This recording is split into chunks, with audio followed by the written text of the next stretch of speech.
Hey guys, welcome back. I just wanted to hop in. This is another Crime and Stitch. I wanted to talk about the case that really made me jump into true crime and that has kind of given me the most. I don't know, I'm a nerd about this case. And I know we all have one. It's just one of those things that I like to do. So I'm going to keep stitching on this video I recorded the other day of me stitching on the piece that I'm going to do as a giveaway. But yeah, let's kind of jump right in. I want to talk about Robert Durst and the Jinx. So Robert Durst, I don't really have any of his details because he's kind of a trash human. But I don't. If anybody has seen it on HBO, I have the DVD copy of it. Like that's how much I love this thing. So I'm kind of gonna recap that documentary. Oh, and my arm is in now a purple full cast all the way to my elbow for another week or two. So the story kind of starts where there's a little boy with his dad in Galveston, Texas, and they find like this garbage bag and it has a body part in it. And they find like six more of these garbage bags with body parts in them. That's just my cat. He's fine. He's hanging out. But he hears me talking, so now he's going to get loud. So they find all these body parts in this bag and they cannot figure out what is going on. And so they start pulling all these bags out of the water and they find trash in one. They open it up and there's like a newspaper, and the newspaper at the top has like that little sticker that sometimes you get. And the sticker has an address on it. So what did the police do? They go to that address. The address is this little, I think it's like a fourplex, like an apartment building, but it's really little. And they start digging through the trash. They find in there, they find a receipt or like an appointment reminder to go pick up glasses at this eye doctor.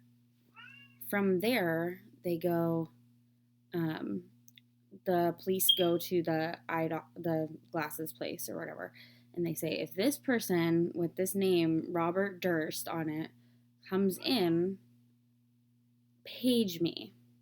So he's like driving around and he gets a page like super soon after that. And he's like, what? Who would page me? And he was like, oh my gosh, it's the glasses place. So they pull in and they get him and they pull him over. In the back of his car, there's like a hacksaw and a bunch of other stuff that looks real suspicious. So they bring him in and he's got like scratches on his hand and he's like this little mousy old guy. Anyway, so back at the apartment, they're finding out that the apartment is actually rented to a little deaf lady named Dorothy. And Dorothy she's deaf and mute, so she doesn't talk. Or no, she's not deaf, she's just mute. So she doesn't talk, but she's she's kind of tall, she travels a lot, and she paid for the entire apartment a year ahead. So she's already paid for rent. So like the landlord didn't even worry about it. So once Robert Durst is I don't know if they were able to get into I think the landlord let them into the apartment. And it's really like simple. Like there's like a bed on the floor and there's like, just not a lot of stuff in there. It's just very simple. And they were saying that sometimes a man comes and takes care of the house and they thought maybe it was like her son or something. And so they do all their stuff. Then they find like where the floor had been cleaned, etc. I don't really remember the details of it, but Robert Durst gets bailed and he's charged. I'm so bad at this. But like they find out that the person who's dead is the neighbor. And that's the other thing they found on him. I don't know if they found it when they first arrested him, but he had it at some point. He had this. No, he didn't have it until later. Anyway, so he gets money transferred to him to bail out the next day, even though he's like a suspect and he's got all this suspicious stuff with him. And he's charged with murder of his neighbor, Morris Black. So he gets bailed. And he's supposed to show up for his arraignment. Well, this guy books it, and he goes on the run. He goes and he shaves his head and he shaves his eyebrows for whatever gosh dang reason. And he is on the run. They don't know where he is to find him for his arraignment. So he's going to get in trouble for that eventually. And while he's on the run, he gets caught because he goes into like this department store and decides to steal a sandwich while he's in there, and they found him with like over $1 million in cash on him, or hundreds of thousands of dollars worth of cash on him. So he could have just bought the stupid thing. It was a cry for help. Like, he just needed to be caught. And so all that happens. He goes to jail. There's a trial. He claims that, Morris Black attacked him and he had to kill him in self-defense. Well, then, if it was self-defense, why did you chop up the bodies? Why? And so he gets, I can't remember what his sentence was. It was enraging. But I don't think they could prove it beyond a reasonable doubt. So he goes. He's gone. I think. But in the meantime, they open up this case with him. They reopen because his wife a long time ago in the 70s actually went missing, and they don't know where she is, and it's crazy suspicious. They haven't been able to find her. She called out of med school, and she was a med student, and she just disappeared, and he won't say anything about it. He doesn't know where she is. He's not really super worried. Neither is his family. And this documentary kind of goes through more detail, obviously, but he's so dumb. So it's all this investigation into what happened to Kathy, and her friends are like the heroes of the story because they were like digging through his trash. They found out that he got rid of a bunch of her stuff and all kinds of, he was just being dumb about it. Like, he was being so suspicious. He wanted her gone for whatever reason, and he left.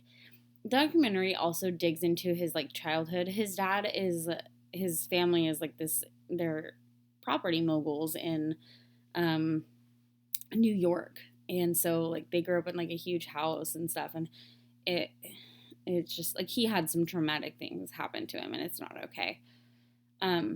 But then, it goes into all that, but the police are starting to reopen Kathy's case. Kathy is his wife, and he's not saying anything, and his friend is about to be interviewed by the police, and her name is Susan Berman.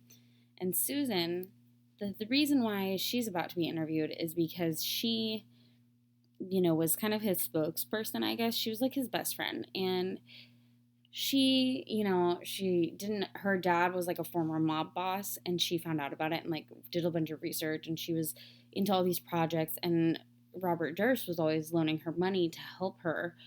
But anyway, she was supposed to talk with the police about what she knew about Kathy's disappearance, just so they could refresh or whatever. And the police get this note, and it's got her address on it in Beverly Hills, and the word Beverly is spelled wrong on this note. And when they opened the envelope, it just had the address and it said cadaver, and that's it. So the police go and they find poor Susan dead in her apartment. Her little dogs have been trying to get her up, and there's no sign of somebody she knew. She had to have let them in, but they don't know who it was. So whoever, basically in the documentary, Robert says that whoever killed her must have wrote the note, because who else would know? They didn't want to leave her there. So they're like, oh, okay. And they're talking with Susan's stepson, who she was actually really, really close with. He got all of her belongings and stuff. And as he was going through stuff, he found this envelope that was the exact same handwriting as the cadaver note, and Beverly was spelled wrong. And it was a letter to Susan from Robert Durst. So anyway, there's a big reveal at the end. If you haven't seen it, I recommend it. It's a really good documentary. It's so fantastic. It's my favorite. And at the end of it all, like, I still get goosebumps every time I watch that ending. I don't know if you guys know about that, but I get goosebumps every single time. Um, and I hope that you enjoyed watching like the ramblings of me. And I apologize for my fire alarm needs new batteries, but I'm too short. And the cat just thinks that I'm talking to friends, and he can come out and make friends, which you guys are friends, but I kind of just want him to get out of my face for a little bit. But other than that, I'm going to try to post a FlossTube update soon because I've hit a milestone in my train of dreams. And like I said, once we hit, 100 followers or 50 followers, I'll do a giveaway for this piece. And I hope you guys enjoyed it and have a great day. Bye-bye.